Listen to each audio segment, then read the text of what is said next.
Guys, tignan nyo tong table na to. Ang messy, di ba? Yung emails, yung pangalan, yung address. Grabe. Nakakasakit ng ulo.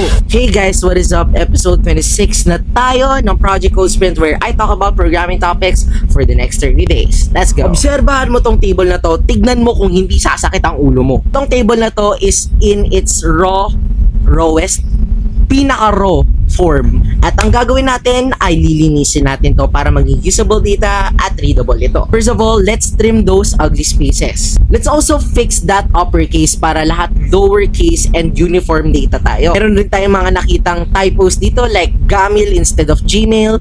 Let's fix that. Sa ating mga pangalan naman, similar dito, may mga extra spaces. Let's uppercase all of the products. And sa ating survey form where they answer yes or no, let's just put it on lowercase. Yung date format. So let's just fix that. Check out this cleaned out table. O, diba?